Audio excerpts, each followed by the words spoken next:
भाई अगर आपको अपनी कार से बहुत सही माइलेज अगर आपको निकाल तो फिर उसके लिए आपने सही वीडियो क्लिक किया है।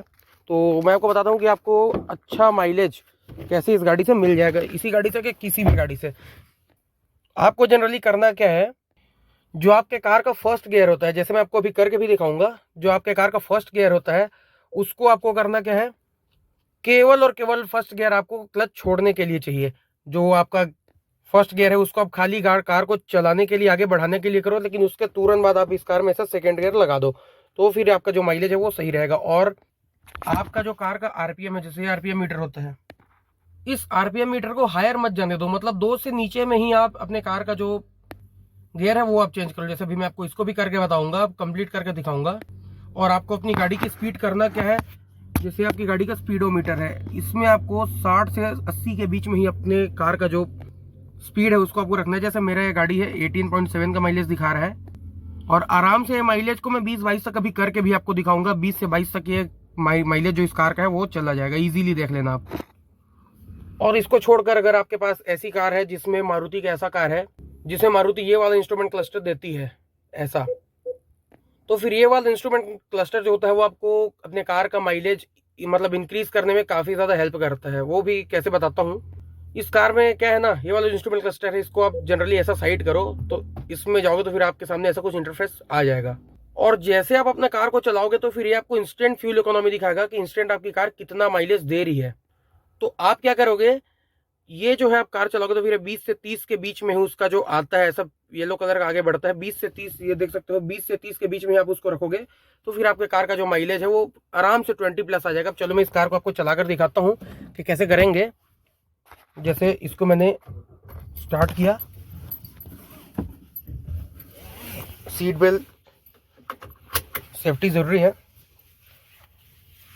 अब चलो, जैसे और एक चीज़ और भाई, जैसे बहुत से लोग होते हैं ना, वो क्या करते हैं अपने कार का जो शीशा होता है उसको पूरा डाउन कर लेते हैं, चारों शीशे को, और एसी को बंद कर देते हैं। जैसे अपना वो बलेनो वाला भाई जा रहा है उसको भी वैसे किया है,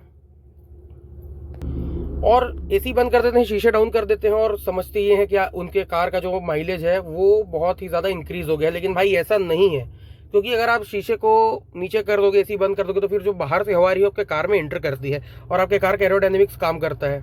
और जब बाहर से आने वाली हवा आपके कार के अंदर में आती है तो फिर भाई आपके कार के एरोडायनेमिक्स काम करते हैं और माइलेज आपका डाउन हो जाता है। और ऐसा नहीं भाई कि मैं ऐसा भवा में बोल रहा हूँ, इसको मैंने प्रैक्टिकल भी किया, और प्रैक्टिकल करके एक हम इसमें वीडियो अपलोड भी करेंगे।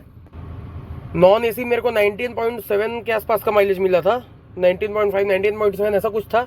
और जब मैंने चारों शीशे डाउन करके इसको चलाया था 105 किलोमीटर, तो मेरे को इस गाड़ी ने दिया था 19.2 का माइलेज। तो कुछ खास डिफरेंस नहीं, आप देख सकते हो। तो फिर आप अपने कार का जो एसी है उसको आप चालू करके ही जाएं। और अगर आप पूरे शीशे ऊपर करते हो तो, और एसी को अगर नहीं चलाते हो तो फिर भाई आपको माइलेज मिल जाएगी, लेकिन उसमें आपका हालत जो है वो ख़राब हो जाएगा, पूरे पसीने पसीने हो जाएंगे। और जैसे भी विंटर का सीज़न आ रहा है तो फिर आप ऐसा कर भी सकते हो, जैसे विंटर का सीज़न है तो फिर पूरा इसको ऊपर कर लो, इसको नहीं चलाओगे तो फिर आपको कोई दिक्कत नहीं है रात में, लेकिन दिन में तो आपको एसी चलाना ही पड़ेगा। जैसे देखो मैंने चालू कर दिया, और ये अपनी कार, ये मैंने फर्स्ट गियर लगाया, सीट बेल्ट मैंने लगा लिया है। तो ये फर्स्ट गियर को मैंने खाली इसको उठाने के लिए किया। अब देखो मेरी गाड़ी इंस्टेंट माइलेज कितना दे रही है वो बता रहा है। एक्सीलेटर जैसे ही मैं छोड़ देता हूँ तो फिर ये आगे जाएगा। देखो अब मैं इसमें फोर्थ गियर लगाता हूँ तो देखना, ये मैंने फोर्थ गियर लगाया, एक्सीलेटर छोड़ दिया तो ये 50 तक चला गया। हल्का सा एक्सीलरेट करता हूँ तो देखो नीचे आया।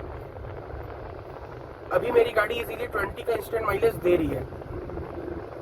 तो इससे भी आप अपने कार का जो माइलेज है वो आप इजीली निकाल सकते हो। साथ ही साथ वो यहाँ पर भी देता है जो इंस्टेंट माइलेज होता है। जैसे देखो 18.6 का ये मेरे को माइलेज दिखा रहा है। अब इस कार में मैं फिफ्थ गियर लगा देता हूँ, ये मैंने फिफ्थ गियर लगाया, और देखो 18.5 का माइलेज अभी दिखा रहा है। थोड़ा सा इसको मैं चलाता हूँ और फिर देखना माइलेज इजीली इंक्रीज हो जाएगी, मतलब 2-4 किलोमीटर चलते तक ये गाड़ी जो है इजीली 20 का माइलेज क्रॉस कर देगी, देखना। और अब यहाँ पर आप देखो जो मेरी कार का माइलेज हो, मैं एक ही स्पीड में इसको एक्सीलरेट कर रहा हूँ इजीली 20+। ये देखो ये इसका इंस्टेंट माइलेज जो कि मेरे को तुरंत में दे रहा है।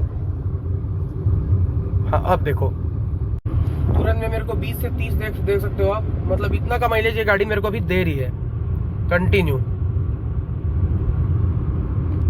अब देखो इसको मैंने एक बार रीसेट क्या किया, ये 22.9 का माइलेज दे रही है। मतलब इजीली आप गाड़ी का जो माइलेज है उसको आप इंक्रीज कर सकते हो। माइलेज इंक्रीज करने के लिए जो पॉइंट्स है वो मैं आपको एक पॉइंट्स में बता देता हूँ जो आपको कंटिन्यू याद रहेगा। जैसे देखो, फर्स्ट गियर है, उसमें आपको अपने कार को क्या करना है, सिर्फ गियर को छोड़ना है। सेकंड, उसके बाद आपको second, third, fourth, fifth gear लगा देना है और आपको जो मेन काम करना है वो है आरपीएम को 2000 से ऊपर नहीं ले जाना है और आपके जो कार का जो स्पीड होता है उसको आपको 60 से 80 के बीच में रखना है। तो फिर आपकी गाड़ी इजीली 20 से ऊपर का ही माइलेज आपको देगी। 20 का माइलेज बहुत ही ज़्यादा का माइलेज होता है, 20-22 का माइलेज बहुत इजीली आपको दे देगी। इस देखो अभी तो ये तो झूठ बोल रहे हैं भाई। अभी देखो 32.7 का माइलेज आपको किसी भी हद में कोई भी गाड़ी नहीं देगी।